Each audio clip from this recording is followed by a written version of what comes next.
Bakit nga ba mas pinipili ng mga ula mangharas, magbanta, mamahiya, kunin yung mga info, tawagan yung mga contacts natin na hindi naman natin binibigay as guarantor, co-maker, or reference, di ba? Kasi yun talaga yung estilo nila. Sa totoo lang karamihan dyan sa mga ula is SEC registered. So talakayin natin kung bakit. Alright, magandang gabi mga kadyani. Muli, bago natin simulan ang ating tatalakayin, ay maglalambing po ako sa inyo.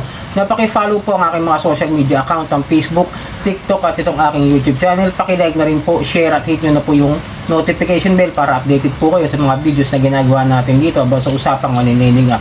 So yun sa intro natin, sabi ko nga sa inyo, bakit mas pinipili nila ang mangharas ng mga kliyente kesa gawin yung tamang proseso ng paniningil at pagpapautang.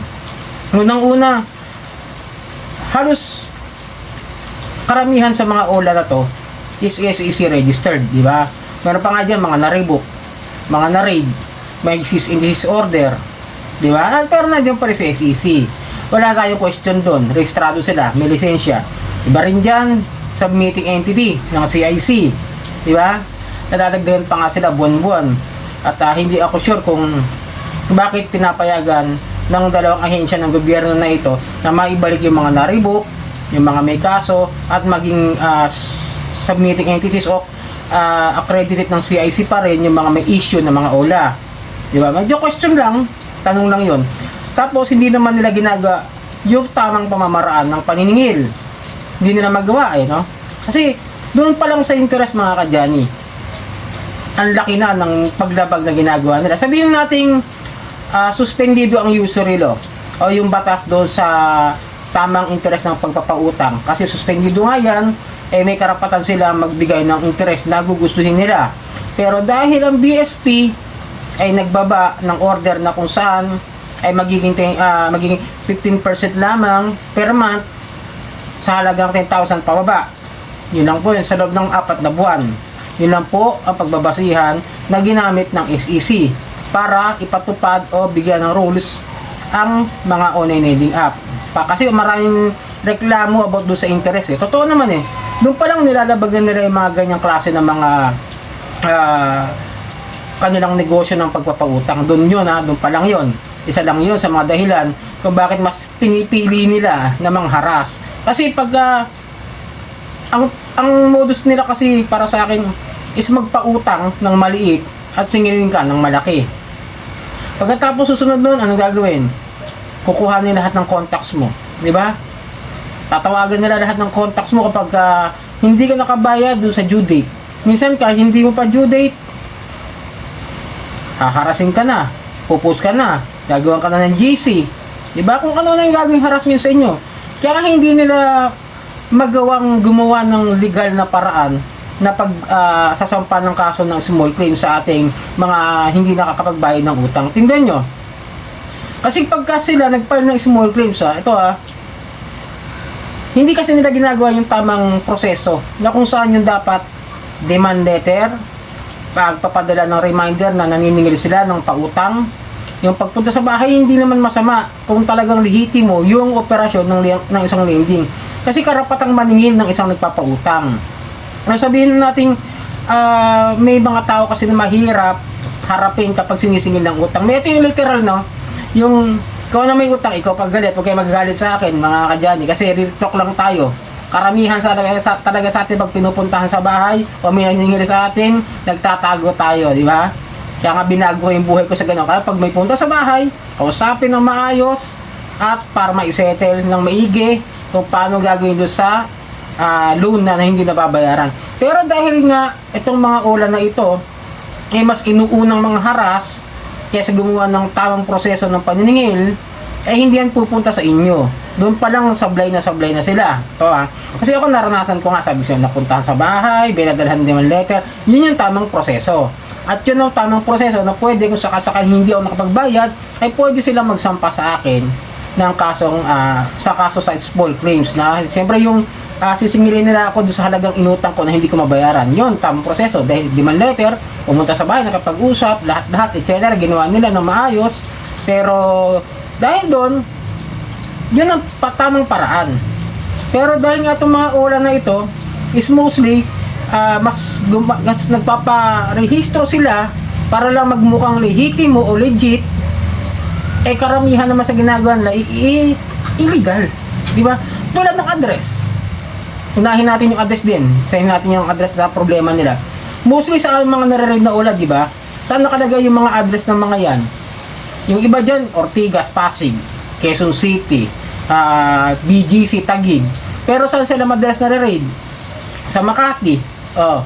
Doon pa lang, pag sila nagsampa ng small claims, aalamin lahat ng dokumento nila kung lahat ba yung lehitimong dokumento. Yung address, yung mga offices nila, yung mga interest na pinapataw nila. Kapag yan nagsampa ng reklamo ng kaso sa atin, sa civil case, no? Sa tingin nyo ba, may pag-asa silang manalo sa korte?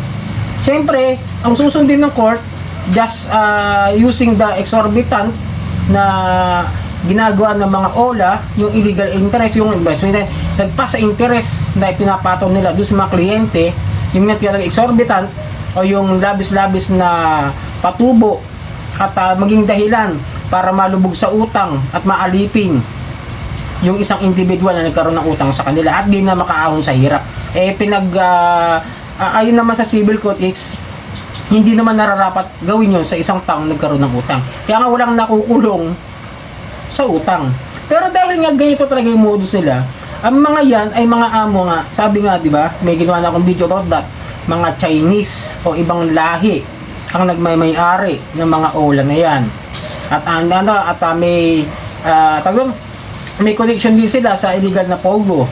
Dahil nga yung mga karamihan na ginagamit ng mga SIM card dyan ay galing sa Pogo. At ang sabi nga, di ba, doon sa huli kong ginawang video, doon sa PAOK, na may connection dahil yung ibang nahuli nila sa Pogo, ay nahuli rin nila doon sa OLA.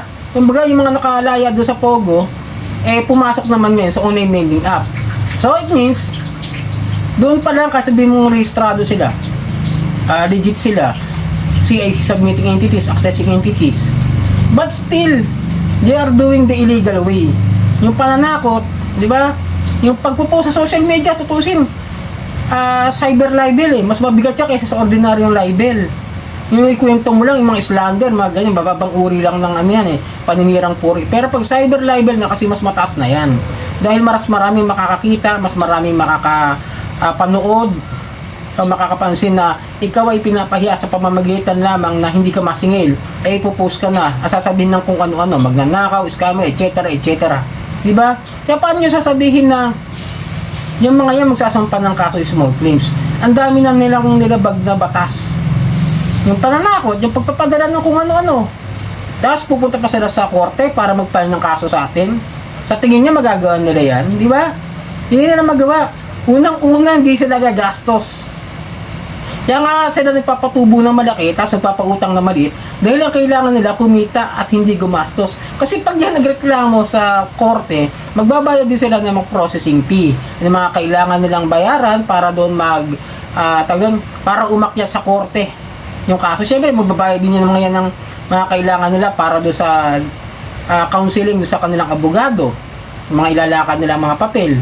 Kaya ang gagawin nila, uupo lang sa harapan ng kanilang mga computer, mananakot, magpapasa ng kung ano-anong harassments doon sa mga nakautang, at kahit hindi sa mga nakautang, yun lang ang tanging kaya nilang gawin. At hindi nila kayang magsampa ng reklamo sa atin. Kaya sinasabi ko sa inyo, mas mabuting aralin niyo muna yung mga OLA na papasukan nyo o hihiraman ninyo bago nyo utangan. Para iwas na rin kayo sa harassment at sa mga kung ano man magiging problema, magiging sanhi ng pangungutang ninyo sa maliit na halaga, ang kapalit ay malaking problema. So sana nakatulong ang video ito. Muli maglalambing ako sa inyo na pakipollow po ang aking mga social media account ng Facebook, TikTok at itong aking YouTube channel. Maraming pong salamat at hanggang sa muli.